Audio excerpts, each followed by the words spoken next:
Market में कोई product बेचना चाह रहे हैं तो हमारी सेलिंग प्राइस एक रहनी चाहिए या हर महीने बदलनी चाहिए?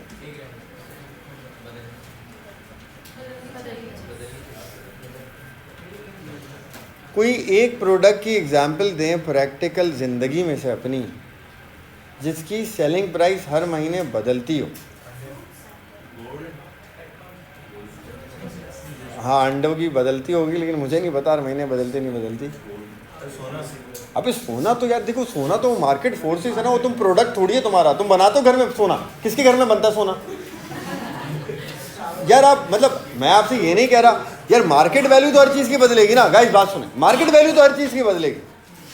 इस कुर्सी की मार्केट वैल्यू रोज़ के हिसाब से बदलेगी, मार्केट वैल्यू के हिसाब से नहीं बोल रहा मैं। बोल रहा हूँ कोई प्रोडक्ट जो आप खरीदने जाते हो, जो कंपनी बनाती हो, मैन्युफैक्चरिंग प्रोडक्ट जो एक कंपनी बनाती है, मैन्युफैक्चरिंग प्रोडक्ट जो एक कंपनी बनाती है कोई भी, और आप खरीदने जाते हो, उसकी हर महीने प्राइस बदलती हो? नहीं बदलती यार। कहाँ बदलती है? हर महीने कहाँ बदलती है यार? अगर अब मेरी बात सुने, अगर हर महीने प्राइस बदलती होती ना, आप वो प्रोडक्ट नहीं खरीदते यार। मैं आज जा रहा हूँ एक प्रोडक्ट खरीदने के लिए, फॉर एग्जांपल मैं आज एक प्रोडक्ट खरीदने जा रहा हूँ, आज 100 रुपये का है, मैं खरीद के ले आया। मैं परसों जा रहा हूँ 100 रुपये लेके, वो बोलते हैं नहीं अब तो 100 रुपये का नहीं है, अब कितने का है? आज 120 रुपये का ही है। तो मैं कहता हूँ यार ये अजीब बात है यार, चलो यार 120 रुपये लो।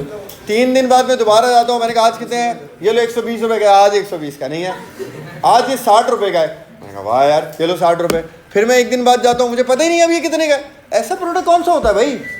सेलिंग प्राइस फिक्स रखना सबसे इंपॉर्टेंट काम है। क्या हो गया? आपकी सेलिंग प्राइस ही फिक्स नहीं होगी तो कौन सा कस्टमर आप पे रिलाय करेगा? भाई आज ये कितने का मिलेगा, पता नहीं आज कितने का मिलेगा प्रोडक्ट। ऐसा थोड़ी होता है यार। हाँ, प्राइसेस बदलती हैं, टैक्सेस लग जाते हैं, चीज़ें महंगी सस्ती होती हैं, वो ओवर द पीरियड होता है, रोज़ाना नहीं होता। वो एक वक्त के बाद होता है। रोज़ाना कोर इंपॉर्टेंट चीज़ क्या है? आपकी सेलिंग प्राइस का फिक्स्ड होना, राइट? अभी तो आपको यही नहीं पता था, मैं ये समझा रहा हूँ आपको, तो मैं कॉन्सेप्ट क्या समझाऊंगा मैं आप लोगों को?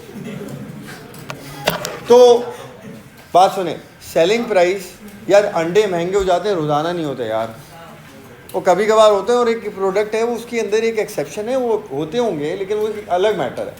अब फॉर एग्जांपल आप पेप्सी पीने जा रहे हैं, या आप कोई ड्रिंक पीने जा रहे हैं, या आप कोई चीज़ खरीदने जा रहे हैं सुपरमार्केट में, उसकी प्राइस नहीं बदलती यार, सेम रहती है।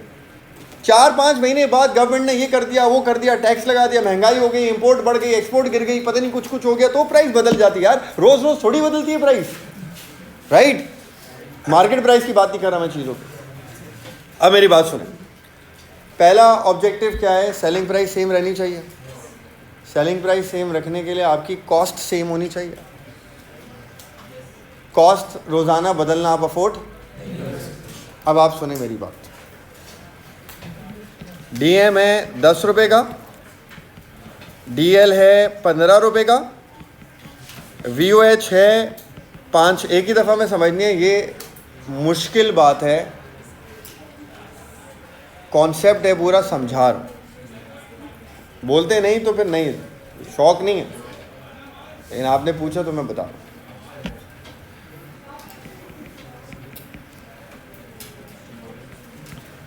अच्छा आप सुने, एफओएच फिक्स कॉस्ट है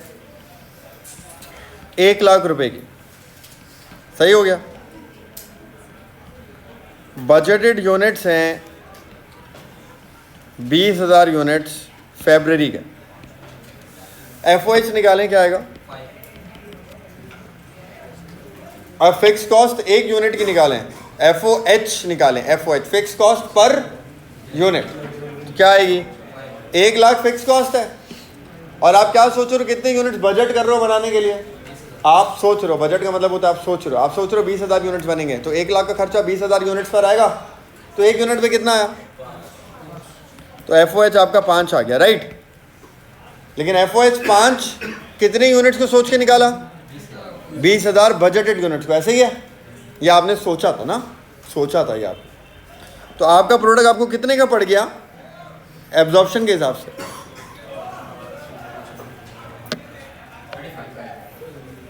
कितना? अब आप ये सोचते हैं यार हमें 35 का प्रोडक्ट पड़ता है तो हम उस हिसाब से बेचें।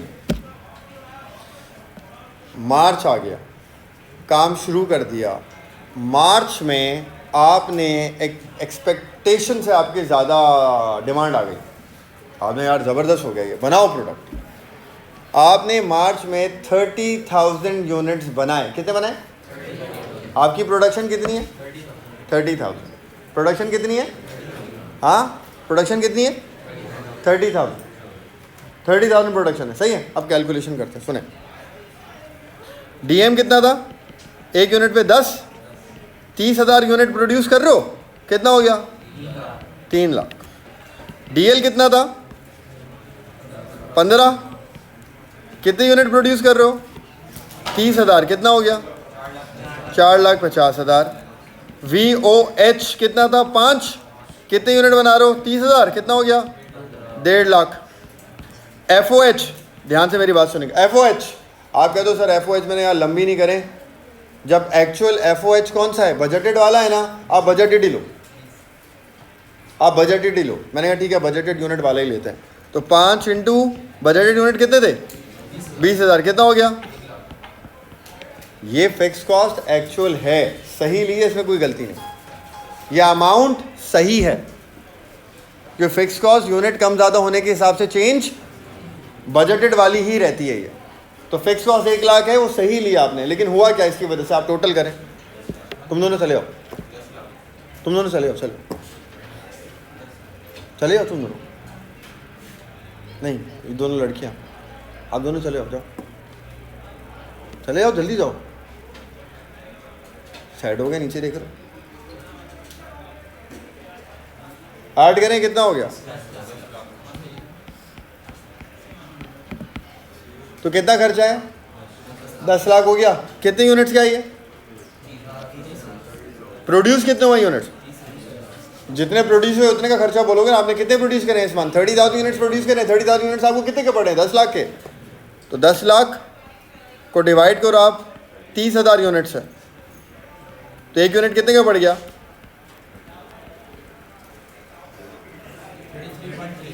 33 पॉइंट, आप तो बोले थे 35 रुपये का पड़ता है एक यूनिट।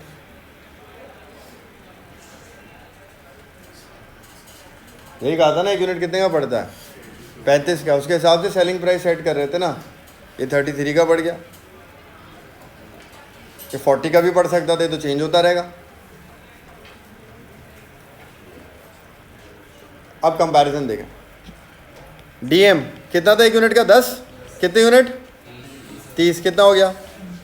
3 लाख। डीएल कितना था? 30,000 यूनिट, कितना हो गया? 4.5 लाख। VOH 30,000 यूनिट, कितना हो गया? 1.5 लाख। FOH 5, बजटेड यूनिट वाली एक्चुअल है, लेकिन मैं नहीं ले रहा बजटेड वाली। मैं कौन सी ले रहा हूँ? प्रोडक्शन ही ले रहा हूँ, ताकि प्रोपोर्शन आउट ना हो। प्रोडक्शन कितने यूनिट्स की हुई है? कितनी आ गई? 1.5 लाख। अब आप इन चारों को टोटल करो, कितना बना? हाँ, 10,50,000 आ गया। कितने यूनिट का खर्चा है? 30,000। तो 10,50,000 डिवाइड बाय 30,000 करो, क्या आ गया? अब आ रहा है 35 का 35। ये मसला है, प्रोपोर्शन आउट हो जाता है। प्रोपोर्शन आउट हो जाता है ना जब आप बजटेड यूनिट्स ले लेते हो। प्रोडक्शन कुछ और, बजटेड कुछ और, प्रोपोर्शन होगा आउट। प्रोपोर्शन होगा आउट, हर दफ़ा आएगी कॉस्ट, नई कॉस्ट आएगी, डिफरेंट कॉस्ट आएगी। हर दफ़ा जब डिफरेंट कॉस्ट आएगी तो हर दफ़ा डिफरेंट सेलिंग प्राइस सेट करने जाओगे, तो मसला हो जाएगा। आपको खुद नहीं बताओगे आज कितना खर्चा आ रहा है, कल कितना खर्चा आएगा, परसों कितना आएगा। तो हम क्या करते हैं? हम FOH को बजटेड से नहीं मल्टीप्लाई करते, हम FOH को प्रोडक्शन से ही मल्टीप्लाई करते हैं, ताकि प्रोपोर्शन आउट ना हो, पर यूनिट कॉस्ट उतनी ही है जितनी थी।